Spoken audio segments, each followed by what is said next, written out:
సరే పెద్దమ్మా రానిలేదా ఇంట్లో రాని మీరిద్దరు మాట్లాడుకోండి బిడ్డ నేను పొయ్యి మీద అన్నం పెట్టి వచ్చిన. ఓకే పెద్దమ్మా. అన్న ఎంతసేపు అవుతుంది అన్న వచ్చి ఇప్పుడే వచ్చినావా? ఇందాక నచ్చిండ్రా చెల్లె నీతో మాట్లాడాలి అటు పక్క పోదా.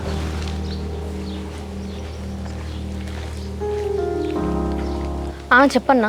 ఏమైనా చెల్లె రామాడు ఫోన్ చేసిండు ఈవినింగ్ పెళ్లి చేసుకుంటామన్నారు కదా, నీకు ఫోన్ చేస్తే స్విచ్ ఆఫ్ వస్తుంది. అన్న ఏం చెప్పాలన్నా, ఇంటికాడ రంగన్న ఫోన్ గుంజుకున్నారు, ఇంట్లోకి వెళ్ళని బయటకు అసలు రానిత్తలేరు. మరి ఎట్లా చెల్లె రామోని హైదరాబాద్ పంపిస్తామా? లేదన్నా ఇప్పుడే అన్న వాళ్ళు బయటికి పోయారు, నేను అటు వద్దామనుకుని నువ్వు వచ్చినావు.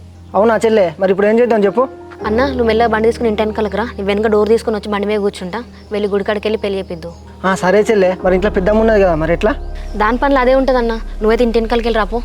సరే చెల్లె.